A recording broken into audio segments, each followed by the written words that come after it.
everyone, here Jason here, and I'm back with another Nano Coaster video. Today we're going to be doing Flight of Fear from Kings Island.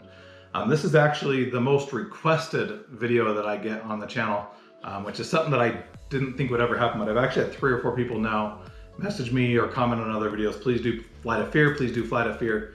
The funny thing is, when I went to Kings Island a couple years ago, this was actually my most ridden ride in the park.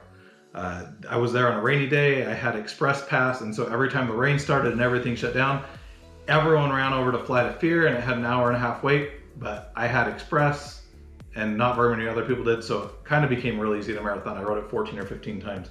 Still got to ride everything else too, a lot of them multiple times, but this was by far my most ridden ride. At the end of the day, I had a whole stack of Nano coasters in my hand, Mystic Timbers, Orion, Diamondback, Banshee, and I kind of decided that I was going to limit myself to just 4, and I was going back and forth between Banshee and Flight of Fear. I ended up keeping Banshee and putting this one back on the shelf, and it's something that I kind of regretted ever since. This is one I really wish I would have gotten, because it's a super cool model and very unique. And that's kind of the reason I think a lot of people are requesting it. So this model of coaster, it's a Premier Rides launch coaster, and it's a spaghetti bowl coaster. If you've ever seen Joker's Jinx at Six Flags America or Poltergeist at Six Flags Fiesta Texas, similar to that, where it's just a complete mess of track. And so you scale that down to Nano coaster size, and what you get is a really complex model to build. From what a lot of people say, this is by far the most difficult Nano coaster to put together. And so that's something that I'm actually kind of looking forward to here. Yeah, so it's, like I said, this is available from Kings Island for $34.99. It's also available on their website, which is how I got it. I'll put a link to that down below. It was gone for a long time, which is kind of the delay in me getting this. But it's back on their website now. I was able to order it. So yeah, let's open it up and see what we got. So within the box, we have the base plate, a sheet of instructions, single sheet but double-sided, the tip sheet telling you how to cut track pieces out, and then 2 sheets of track and also structure. You can see there a lot of black structure. If you look at the base plate, like I kind of talked about, this is it's called a spaghetti bowl coaster. So down here it's very basic, but you can see where they have the track layout etched in there. There's a whole mess of track that has to go together. If you look at the bottom, you can see all of those little places that tabs are going to have to go in. One thing that kind of gives me hope, if you look, there's a lot of circles, and I think those circles are about the same size as some batteries.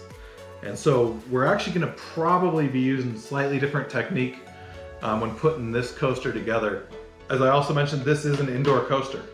And so one of the things that they've done on the model here, you can see on the last step, it's going to have us adding the building around the back of the coaster. So there's actually that big black structure there that is going to be the building that we're going to be putting into place. So the first step here for us is going to be to remove the blue plastic film from the black base plate. We have a black glossy base plate here. When they're etching it and when they're shipping it, they leave this blue protective film on there to protect it from getting any scratches on it and things like that. And so here we'll first start with the bottom here and just kind of get our fingers under one of the edges and peel that off. With the back being not having the track layout, it should probably peel off in 1, maybe 2 pieces. There's a few areas that there's a lot of little holes, so you may have it actually tear there. It's also kind of hard. There's no square areas here to kind of grab, so we just got to kind of get it started somewhere by scratching the plastic film. But then we can just kind of peel it off, and it came off in 1 piece. And then on the top, we'll want to do the same thing as well. This one, because it has the entire track etched in it, is actually going to have a lot of pieces. So I'm just going to kind of get my finger underneath each of the little corners here, and then we'll peel it away a piece at a time, and then we'll pick up at that point.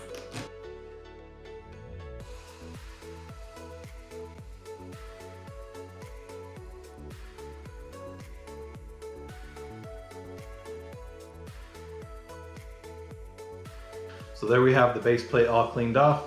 That was actually a lot more tedious than I thought it would be.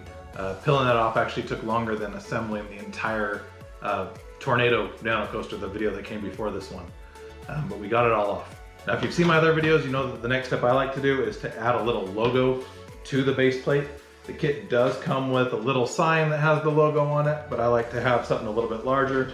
So I've cut out the Flight of Fear logo here in a metallic vinyl that I'm going to apply to the base plate. I do have this available as an SVG down below if you'd like to do the same thing and you have access to a cutter. I just cut this out on a Cricut, quickly just peel away this paper,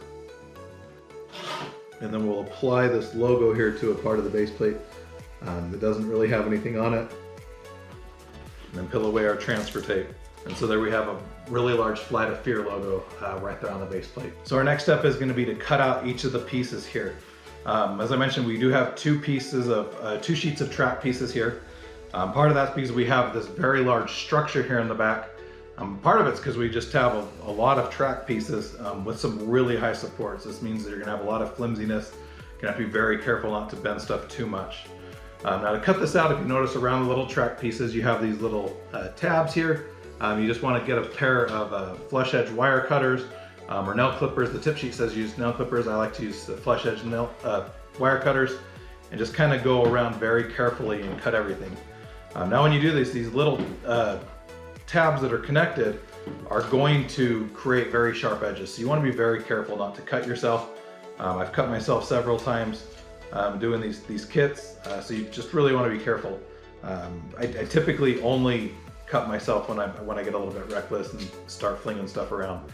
If you just kind of go around very carefully and are aware of where your fingers are and where those nubs are, you're probably not going to cut yourself. With the structure of the building, you don't have to be as careful about not to bend it. I mean, you don't want to bend it, but it's also very rigid, and so you're probably not going to get a lot of accidental bends from that. When you're doing the track, especially for a still coaster like this with very tall, very narrow supports, it's very easy to get some weird bends and kinks, and so you want to be very careful with the track there to try to keep it as flat as possible. It's probably impossible to keep completely flat, but you'll want to try your hardest to just do that. So I'm going to just quickly go around here and cut everything out, and then we'll proceed to that point.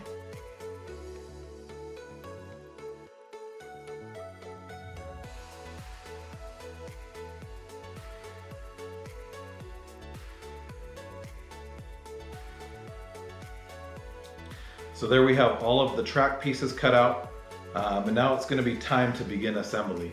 Now one of the things that's really difficult with some of these kits, if you look at the instructions, a lot of these pieces look very similar. It's really hard on the instructions sometimes to see exactly which piece you're going to be working with. So you want to kind of look for different landmarks. These first few are easy, but sometimes you have to count the number of supports in it, or kind of look at the spacing of supports, or a little bit of the track shaping to try to figure out what it is. There's also a little error on the instructions. You can see side 1 goes down to step 7, side 2 starts at step 7, so there's 2 step 7s, but then they also skip step 9. And so that's a little bit tricky as well. This kit, like I mentioned earlier, that will probably be a little bit trickier to put together than most of the other ones. Like I said, it's a whole mess of track here, and so we're going to have to want to shape a lot of these pieces and get them shaped prior to installing. So let's move forward and start beginning construction. So I've laid out each of the track pieces here in the order that I believe they're going to go in. There's a couple here that I'm not 100% certain on, and so we'll have to kind of look at that when it gets closer. So this is going to be the first track piece here. It's mostly straight. This is going to be, I believe, somewhere in the station area. I don't know actually where the station goes on this one. So this one is going to be either the launch or the brake run. I believe this is probably the brake run. Interestingly, this kit came with a little station building. It is not actually used anywhere in the kit. Now that I'm looking at the instructions, it's not there. But this piece is going to begin over here on the side where I have the logo with this medium shaped tab here. We're going to drop the medium tab into place and then just kind of follow the etchings on the plate and put this track piece down into place. Once we have it in place, we're going to bend over the tabs on the bottom. Because this part isn't part of the spaghetti bowl, and I'm not going to have to be layering other pieces on top of it, I'm actually going to lock that one into place. I'm also going to get a battery down here at the turnaround area. C-cell battery, it looks like, is going to fit best, and just kind of use that to pull and shape this turnaround down here into a perfect circle. And so that's going to be the first track piece installed. Now the second piece is going to resume from right from where that last piece was. Now this is going to go into the spaghetti bowl. And so like I said, this is going to continue from this end here with the medium tab. We'll drop it down into place. And then we'll just kind of bend around and follow the track layout here on the plate. It has it's etched in. There's a few places that it's just really hard to follow even, just because there's so many track pieces that overlap each other. But like I said, we can kind of get it there into place. So now that it is there, we are going to bend these over. With this kit, you want to be very careful when you look and you're bending these tabs over on the bottom, that you make sure you don't overlap any other pieces. Right here, there's 3 tabs right next to each other, 3 holes right next to each other. So we want to bend it that way so we make sure we don't cover up another hole, because there's going to be another track piece that's going to be hooked in there. And so that's going to complete step number 2. Now step 3 is going to be using this piece here that's actually going to be the launch area up into the first invert, I guess, I don't know if it's I don't remember the layout. Basically a launch straight up into the spaghetti bowl. And so this is going to continue on the back from this first piece we installed. We'll just drop each of these tabs in. This one's actually going to be completely straight the entire way across. So we'll just simply drop the 3 tabs into place and bend them over. Once again, making sure we're not covering anything up underneath. So that's going to complete track piece number 3, step number 3. So step number 4 is going to be this piece here. This piece is actually going to continue from this lower piece that we did earlier. That went underneath kind of the launch area there. We're just going to continue there from where we left off. And we're just going to once again follow the track layout here on the base plate and put each of the tabs into place. Now that I'm getting into this, I actually think I may leave each of the pieces in place. I was going to just shape them and then lift them out. But now that I'm actually looking at it, I think it'll be easier if we just continue going this way. Maybe I'll regret this later. But we have that piece now installed. Just like I said, follow the track layout. We'll bend over the 3 tabs underneath on this one. Once again, making sure we're not covering anything up. And you'll notice we have a little bit of a weird turn there. We can take the battery once again just up here on the top and just kind of use it to shape that curve. And so that's going to complete step number 4. Now step number 5 is going to be a short piece. It's going to be this other one that's kind of just a hook. This is a relatively short piece. There's really only one place this one fits in the layout. So right here in the middle, there's just a really long slit. That is literally the only place in the entire layout that this tab will fit. So we're going to drop it into place and then bend over the only tab. Real easy piece to put in there. So that's step number 5 completed. So step number 6 is going to be this piece right here. It has 5. This is actually kind of difficult to figure out. So there's 2 that are very similar. This is the shorter one. So you notice down here, like this is a very short support. These ones are taller. Step 6 is going to be using the shorter of the 2 pieces that are very similar there. And this is going to continue from that last curved helix area that I used the battery on. So the shortest end there is going to continue right there where we left off. And then we're going to just kind of bend this around to fit the track layout. There's just 3 tabs here we have to get lined up. Beginning, middle, and end.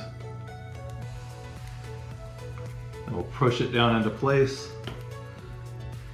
And once again, bend over the tabs underneath to hold it, making sure we don't cover anything up.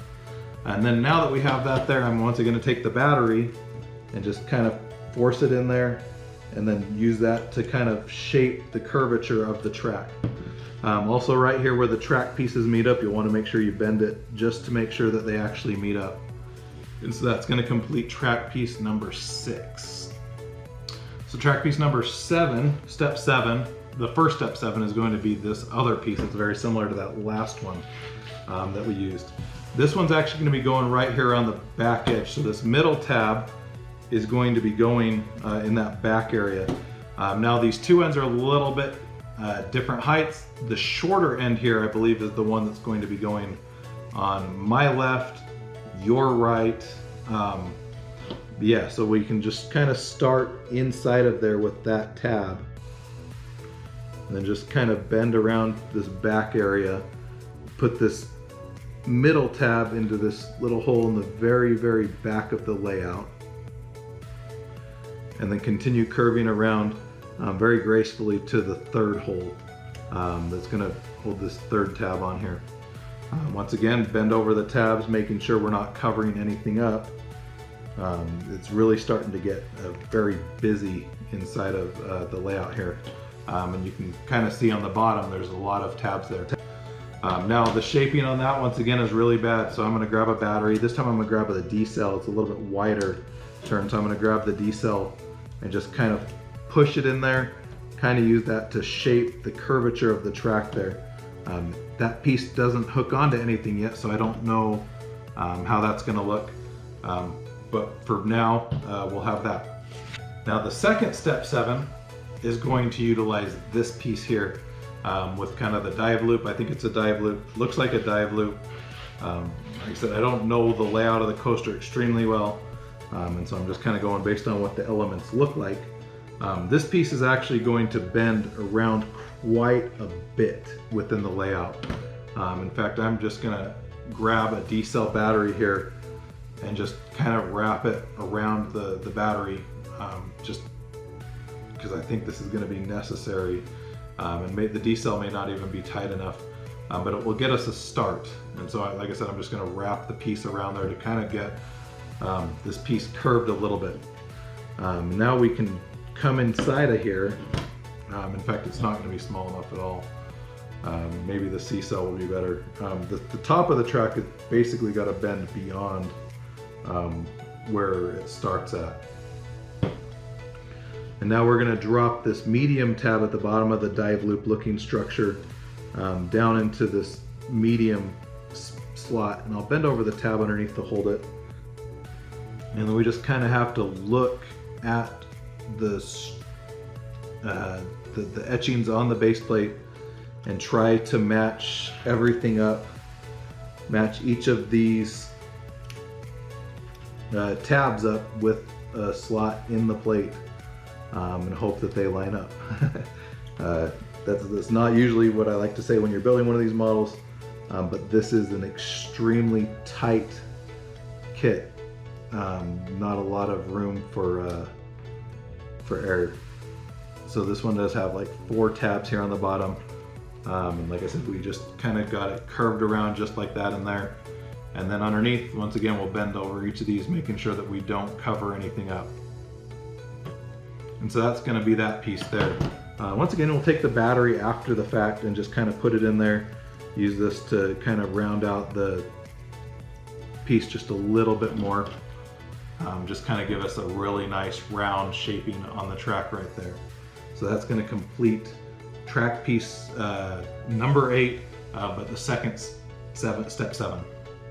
So one of the reasons that I decided to just leave the pieces in place rather than shape them all is I couldn't figure out the exact order of some of them. And sometimes you just have to see where the next piece is going to match up with the track to determine what the next piece is. So I was thinking step 10 or step 8 was going to be this piece here, but it actually appears that it's going to be this piece. So down here on the inside, we have this track that just kind of leaves as a dead end. This is going to continue off from that. So you'll take the end that matches up in height with that piece inside, and you'll just kind of put it down in there in place. You want to make sure that your supports are kind of lined up. Some of them inside, some of them outside, and just follow the track layout around. So there's going to be a second tab here right inside this turnaround, and then once again we'll just follow this all the way around inside and drop the last one down into place right here in the middle of this mess.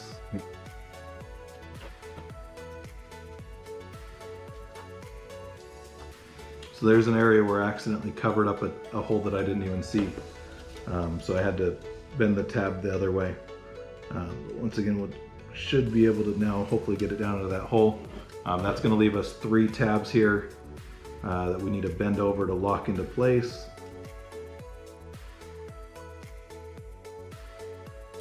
So you can see just right there how close some of these tabs are. And so that's that piece there now put in place. So now there's got to be a little bit more bending here to make sure everything matches up right.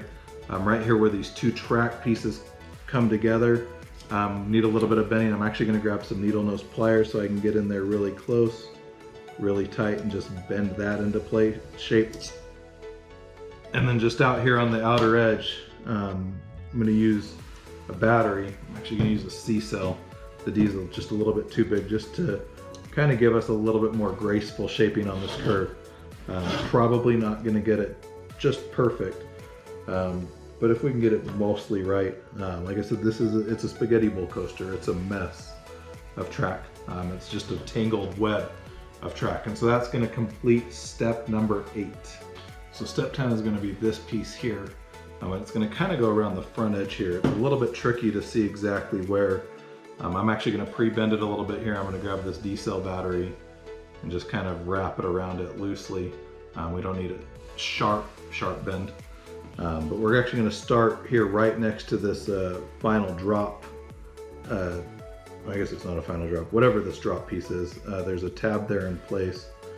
And then we can kind of go on the inside, and there's a second tab, or second slot that we can drop the tab into. And then continuing into the structure, there's going to be a third one in there as well somewhere.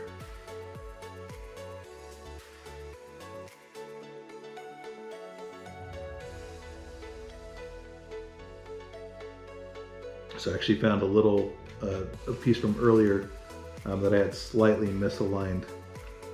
So I have to move it over a tab. So I just bent the tab back over on the bottom, and now we matched up 2 more track pieces here on the inside. So now that I have that, now this will be a little bit easier to put into place.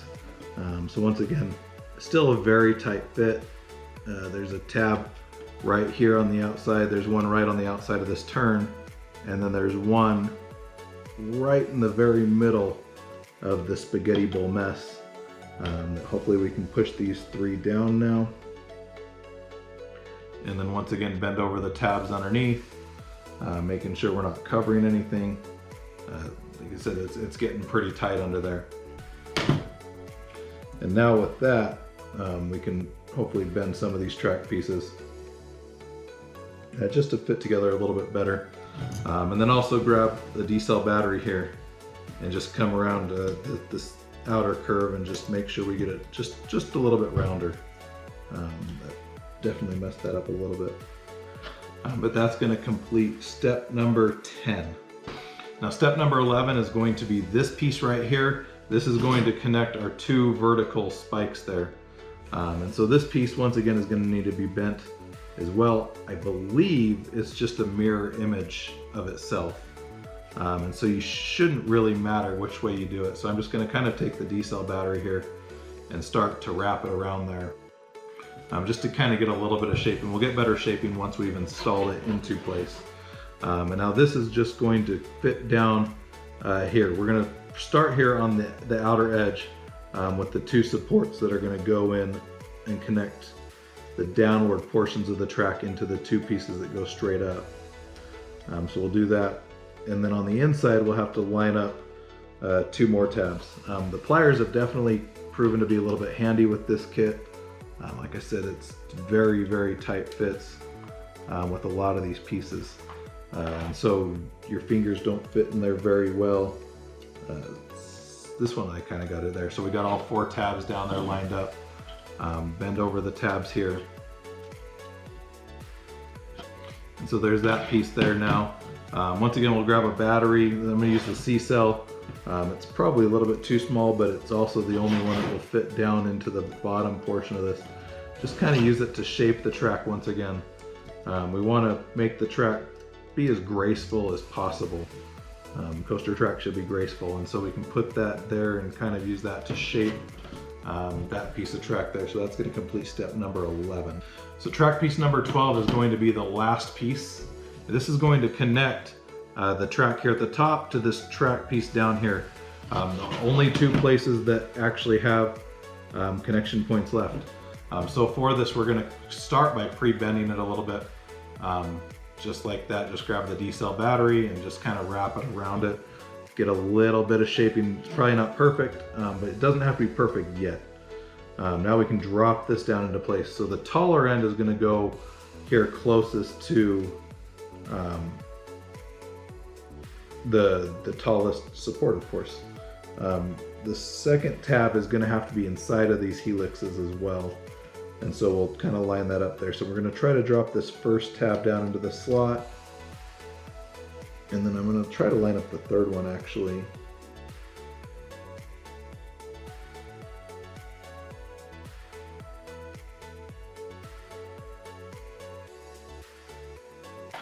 And then once we have that lined up, there's final 3 tabs for the track. So there's one of them. The second one is right here. And then the tallest point is right there. So that's going to be the final track piece now installed. Now I'm going to come in here a little bit with my fingers, just make sure everything's lined up just how it should be. Make sure, like I said, all the track connections are lined up. Make sure my curves are looking right. You can just mold this a little bit with your finger. But that's going to complete the track. So step 12 is now complete for Flight of Fear. Track work is now complete. The final step is going to be the station building and the sign. So the station building is this black structure here. For this, the black is the inside of the building. This is going to be the outside here. So we'll actually just kind of come over here to the end and kind of bend this into the shape that we know that the building is. Not exactly, but just kind of get the general shaping here. Probably not perfect. And then we can just come on the base plate and line up each of the tabs, just kind of finagling the bending a little bit more, just to get it the way exactly that it should be. And then once we have that, once again, we can bend over each of the tabs underneath. So that's going to hold our back wall in place. And now we can fold the roof down over the building, make sure that it just kind of fits nicely with the shaping of the building as well. And so then, like I said, the final step is going to be the little sign that's going to go next to my logo I already have on the base plate. We'll just drop it into place, bend it backwards, and then bend over the tab underneath, completing the kit. As mentioned, there is a station building here. I don't know why. It's not included in the kit. I don't know if they originally had plans for it. The instructions don't actually say anything about the sign either. But the sign is there, but there's literally nowhere to put the station building. There's no more slots under the bottom. You can kind of see that mess of tabs there at the end. But that's going to complete Flight of Fear from Kings Island. Really cool model, really difficult model. Definitely probably the most difficult one I've ever done. Probably not one that I'd recommend to a beginner.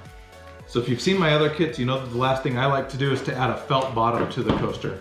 So this felt is available on Amazon, $9 for a 10-pack. You can typically get a few coasters out of it. This one you can see I've already gotten 2 coasters out of, and I'm actually gonna get a 3rd one here as well. So if I put Flight of Fear here right in the middle, you can see it basically covers this one as well.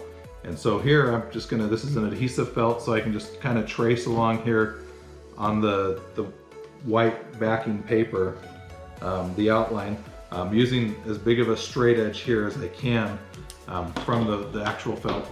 And then we'll just kind of cut right inside of the felt, right inside the outline, out the shape that we need. I like to cut just inside so the felt's slightly smaller than the actual kit. This protects your surface. Like I said, those tabs underneath, they'll get caught on things, they'll scratch surfaces. And so this felt makes it a really nice thing to turn this into a real display piece that's not going to scratch up your table or your shelf or whatever you're going to put it on. But there's no tabs right at the very edge. And so by doing this, you don't have any overhang. If you cut just on the inside, you'll prevent overhang and still give you a really nice bottom. So here we have the felt cut out. Looks like it matches up. To install it, I like to peel away a little bit of the paper backing here just from one end. So like I said, we'll just peel that away, tear it, and then match up the coaster with that piece of felt and press down. Then we can peel away the rest of the paper backing. And then I like to use the edge of the table and just kind of swipe the model here along it, pressing the felt on. And so that's going to add, like I said, a really nice felt bottom here to the model that covers up all of the extra tabs. And so that's going to complete Flight of Fear from Kings Island. Once again, this is available from the park for $34.99. Also available on their website, KingsIslandGear.com, I believe. I have a link to it down below. Really difficult model, really cool model though. These spaghetti bowl coasters are really cool. And so seeing one in nano coaster form is something that I didn't know that I would ever really see. But it's a really complex, really crazy looking model. Hope you enjoyed this video, and I hope it's able to help you. Like I said, this is a very complex model, and so even just figuring out the order of the pieces is very difficult. Unfortunately, I probably couldn't get super close and show you. Oftentimes I could barely even see the holes with my eyes that they have to go into. So hopefully you're able to figure that out. But knowing the order of the pieces and knowing the general shaping, hopefully that'll help you. If it did help you, if you enjoyed this video, make sure you hit the thumbs up button. If you didn't like it, that's okay as well. If you want to see more videos like this with nano coasters, coaster cutouts, other coaster related stuff, make sure you hit that subscribe button down below. Thanks for watching and have a great day.